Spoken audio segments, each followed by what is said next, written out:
Hi everybody, just a little quick video to introduce my friend Olly Nolan. How's it going, everyone?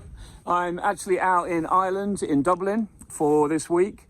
We're spending some time with Olly on Ollys Farm, looking at his products, looking at his bee house, looking at everything he does to produce his amazing honey. So we're gonna have a chat about a few things. We're gonna run a few videos of what we've been doing this week, because I'm actually going back home tomorrow morning on the first flight back to Paris. But I came over last Tuesday and managed to get over just after COVID had kind of calmed down a bit. So we've been out doing loads of stuff, checking Olly's bees. So I'll just introduce you to Olly. He's a similar guy to me. He has about 200 colonies. Yeah, about 183 at the moment. 183, yeah, thereabouts. Really interesting to see his setup. Ireland is actually really very much like where I go to Wales or I go to Shropshire if I visit my in-laws. It's very similar countryside, but tell me a bit about the weather here, Olly. Yeah, the weather can be it's like hit and miss. You know, like a lot of people say, that Ireland's very wet. Can be down the west, but here we tend to be very lucky. You know, like I basically work as a landscaper most of the time. Kind of winding down off that now, but like people always say to me, you know, like how do you do your job in this country with the wet? And I rarely lose more than maybe 4 or 5 days a year. Yeah. You know, because of the rain. You know, like. So it's not as bad as they say it is, you know? From what I see, you're really well kitted out because you've got a 4x4 and you use a trailer that you can pull anywhere. You've also got a unimog, I know that you use for harvesting in the summer. I know that's kind of quite specific because you do the heather honey. Yeah. And we've been up to the heather sites, haven't we? It's been amazing. So tell me a little about the heather. When does your heather honey come roughly in most years? I normally move the hives up 28th of July, but it's been getting a little bit earlier the last couple of years. Moved them up this year, I think it was the 21st. Of July, and usually take them down the middle of September. Then, you know, I basically take the honey off, clear them down using clearing boards, and bring the honey home. Then go back and move the bees. Awesome. Yeah, so it's pretty. So your actual harvest starts with the spring honey, the first spring blossom. Spring will honey be like us. Yeah, it's the same thing, but you're probably a couple of weeks later. When 2 weeks roughly do you pull your first spring honey? Probably the first week of June. Yeah, we are about the second week of May. Exactly. Yeah, so yeah, just that little bit difference because you're a little bit further north. It's really amazing to see all this here because it's so very similar, but so different. But it's very, very green. Yeah. And we've had a lot of rain since we've been here. A lot of rain. Yeah, and we had a bit of snow yesterday as well. Yeah, we had snow. It was absolutely incredible. Blizzard yesterday morning. I know. Like 1 minute it was complete whiteout, next minute it's just gone. It's amazing. It's gone. It doesn't last for long when it falls. So you, let's just talk about the honey production. Yeah. And your marketing, if you don't mind talking about your marketing. Just give me a kind of overview how you sell a lot of your honey to most of your clients. Most of your clients are really around the Dublin area, is that right? Yeah, so most of my customers will be around Dublin. I moved up to the farm here in 2012 with 1 beehive. I just started beekeeping a month before the end of July 2012, and in 2016 I decided to actually turn into business and started getting a little bit of branding done on the jars, you know, not just like my own little labels up until then. So I got really proper labels made with a designer, you know, got it all sort of kind of set up and done. Moved into a few shops, you know, started off with 1 or 2 shops and now up to about 17 shops. Yeah. And have a website, sell online. People come to the farm.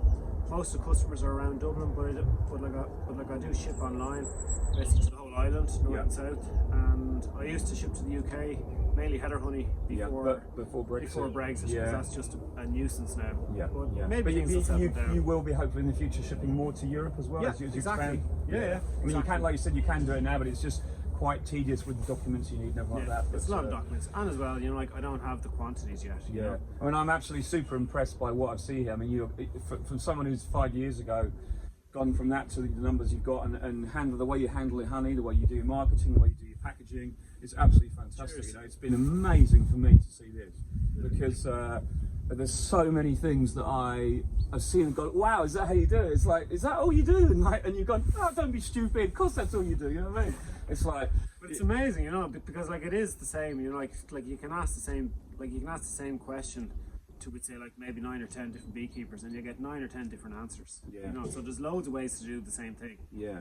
And nobody's wrong and nobody's right. Absolutely. Well, as we say, if you want to ask someone how many times you can do something different, ask a beekeeper, because there'll be 100 answers. But you know, when you look at the countryside here, you're so well suited here because We were looking at an apiary today, weren't we, that was like next to a river. You were able to drive in the winter. You got absolutely super, and I'm not saying people should be jealous of you because you've earned them. You've checked them out, you've found them, and that's the skill of it. I know what it's like. So trying to find good apiaries is the key to it. It's really hard. And also you don't put too many hives per apiary, do you? You're quite... No, I'm sort of moving towards 16, most apiaries, but I usually start off with maybe with like 9 or 10. Leave them basically run a year and see how they perform. Yeah. You know, like, and if there is, we take space to put in some more. But like, I like 16 because it's a nice number. Yeah. And you know, like moving, the Unimog takes 32, so it's kind of... I know, like you said, you could have more in certain apiaries, but the problem is, the same as we have in Brittany, is and other people around the world, that you get great flows at certain times, but nothing in between, and it's the nothing in between that is the real issue. It is, yeah. And you want to really make sure the bees have got enough pollen, at least pollen coming in at that time. It's just about getting the balance, isn't it? You know. So, do you raise your own queens here? Yeah, raise my own queens. Try and select from the best, and you know, keep them fresh, as they say. Okay. And when do you usually raise queens? About May time? You start? Yeah. Usually try and start grafting the second week of May.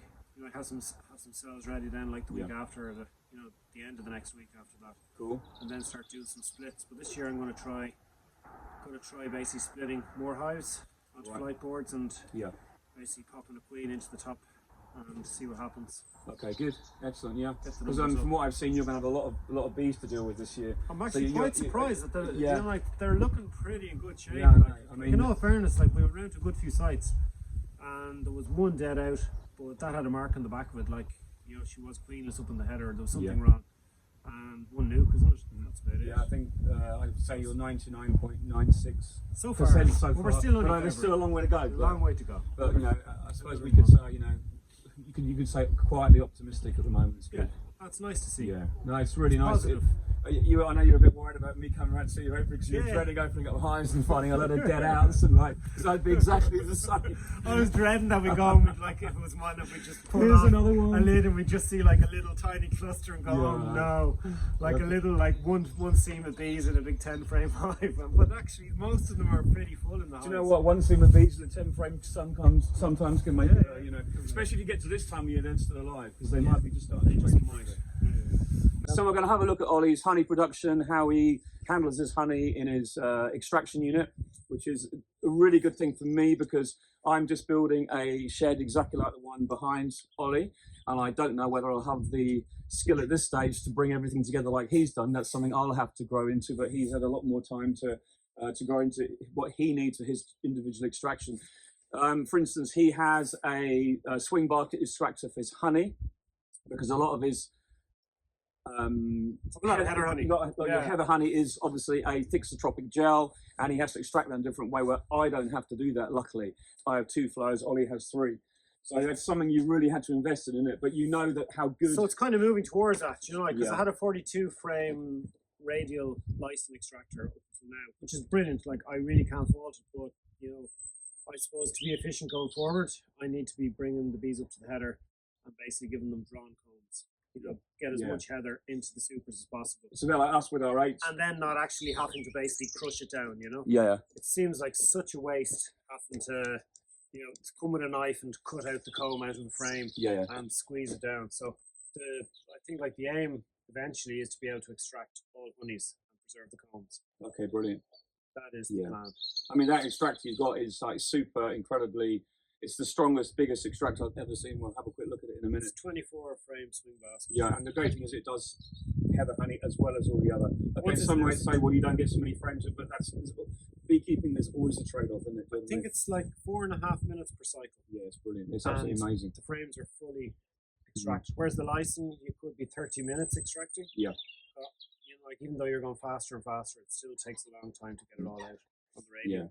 Yeah, I mean, as we said, an extraction unit has to now comply with modern spec has to be inspected, food and safety rules. And you've shown me so many things that have really opened my eyes to a better way of doing things. Like, for instance, you know, building inside, get a mezzanine built in metal, for example. Then you've got your ceilings done already. It's such an obvious thing, and it's like, and you can use the ceiling above to put weight on because it's a mezzanine. It's simple things like that. So, and then when you told me as well that when you got the inside room done, you wanted it insulated. You just got a freezer company in to build a fridge inside. Yeah, because like originally I was trying to see, you know, like how can I build like a clean room for the extraction room, you know, with basically washable walls, the whole lot. And I looked at all different options, and you know, some people saying, oh, you can basically do what should we say, like what you call it, like studding, wall studding, and then you'd have to get white rock. And basically and you glue it to the wall, and it was coming out of crazy money. I need a carpenter, and then I thought if I build a mezzanine, I have space upstairs for storage, whatever I need it for. And then I got onto a freezer company, and they basically bought 80mm panels, made me a room, basically out of 80mm panels, and suspended that off the underside of the mezzanine. And it's great. I can power wash them down. I can do whatever I want in there. You've got a sterile unit. And it's nice and warm. You just have a small little, you know, like radiator in there when you're in there, and it's so well insulated. It keeps the place nice and warm. Because you asked for a cold room, but you knew before you ordered that it's going to be the same as a warm room, because that's what the insulation does, and it's a no-brainer. And I just didn't. And so you need time. I didn't explain that to them. Obviously, so you're wasting your time. They're going, what? I said I want a cold room. Yeah, but you need then, when you want to heat it and keep your supers warm, you can put a tiny amount of heat in there because it's so efficient, and that you can extract all your honey quickly and get it all out and not have any stuck in the cones, blah, blah, blah. It's just, it's a no-brainer, you know, so, no, brilliant. I mean, it's taken a while to get there. Yeah, you know? But, you know, hats off to you, because now you can pack your product safely and cleanly. You can pack it efficiently, I think's the word as well. And you also have a good service with your postal courier, don't you? Who collects from you? He comes to me twice a week. That's something else you've had to work out as well. It's all part of the marketing strategy, isn't it? Of how you do that. I think, you know, what I've seen here is pretty cool. You know, it's a really good overview of. I just hope that I haven't been too much of a pain this week, you know. It's a great help. Okay, yeah, nice bit of fencing today. We've been doing fencing, we've been labelling jars of honey, carrying empty hives over big areas of swampland. You know, while he just lifts tiny buckets of fondant, you know. So we had a really good joke between us.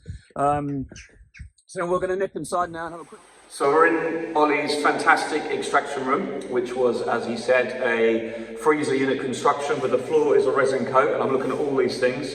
But it's a great time for Olly to show me some of his products. We're going to talk about his honeys he's got here and his labelling he's done. And you'll see me, I actually ran off myself. I used the labelling, the manual labelling machine he's got. It's absolutely brilliant, so simple. That's how he does his things. Sometimes simplicity is best, as we all know as beekeepers. But Olly's going to show me his honeys, which are? Yeah, mainly 3 types of honeys. I got my spring and summer blossom honey, I've got my soft set and my heather, and then I do a little jar of pollen. Fantastic. Two crops per apiary, spring and summer. And they're basically all single origin, so I actually label up and bottle up each apiary individually. So I've got all location, and I basically do them by location. So this one is the one from the farm. It's the summer honey from the farm here at Glenismall. So what you're saying is eventually clients will say, oh, I've got this honey that I had last year, it's from so-and-so place, and you've got that, So you could end up technically, even though you've got 3 types of honey, you could potentially have them from 6 different places or 8 different places. So I then get three labels. Like blossom, soft set, heather. But I've got many variants of the blossom. So I've got, for example, Paris Court Estate, Kilrudry House and Gardens, the Roof of Teelings Whisky Distillery inside in Dublin. I've Lucan at the farm, I've Ballycullen, I've like 17 different acres at the moment. So more next year. Fantastic. I just think that your labels are beautiful. I really like the way you've got the security strap on the top, as well as, you know, a good description. You've got your picture on the bottom. Little story. Sorry, at the farm. Like I've got the little story about myself. Yeah, that's brilliant. So I mean, what's not to like about that? You know, I mean, it's just such a delightful little pot of honey. You know, it's beautiful. Cheers. And obviously you've won an awards for your honey. You support the local taste. What's the main award you usually get? It puts in every year and you win? The one I'm most proud of is I got gold for my heather honey back in 2017. It's the first time I ever entered food award. It was like Blossom Iron, which is the Irish Food Awards. And I was just down there with some friends, just really entered just for the crack and to see what would happen. And I was hoping I might get a bronze out of it. And I was sitting there in the front row because we were obviously late getting in. And we were front row seats and they called out bronze and I felt crap. I was like, oh no. That's silver. Maybe another year. Yeah, so maybe another year. And then they called silver, nothing. And then they called gold, and they called my name. And I went, what? And I went up to collect, and I was like in total denial. And then I was walking away, and they said, no, don't go anywhere. You've also won Best Food Producer in County Dublin. So I was like, wow. And it was just like, you know, like since then I've won a few more. And the Great Taste Awards in the UK are brilliant as well. Yeah, you know? yeah. It's great. I see quite a few people, other beekeepers in the UK that we all know, and I think a lot of people who follow other beekeepers will see they also are part of that Great Taste Award, and it's a really good thing because we need to champion our honey, and we need to have accountability for it so we can prove it's the real deal, and that's what we're all moving to now. Yeah, because I get selected like every year. That's brilliant. Randomly by the Department of Agriculture, usually get a call and say we'll be out in the morning. You know, and they come out and they check everything, they go through the paperwork, you know, basically cleaning schedules. They want to see your whole list of each time the place was cleaned, everything was washed. They want to see medication, treatments, you know, a list of your treatments, the receipts for them have to be beside it, the whole lot, it's full traceability. And then they take some samples, but people say, oh, but you could give them any honey, but they've also basically went round to the shops and actually collected some from the shop as well. Good. So they kind of match what you get in the shop with what they get here. So, you know. Yeah, I think we should all be proud of being accountable because it gives us the chance to shine as beekeepers because that's what we do. If we weren't in it like this setup, you wouldn't bother with all this. And this is your chance to this is the great product we have. I'm going to pack it in the right way. I'm going to treat it in the right way. I'm going to market it the right way, and you get the price you deserve for it, even though it's not actually that much. You know, it's surprising how this honey is such good value when you buy it, and it is delicious. You know, every beekeeper would see this set and go, "Wow, this is amazing." You know?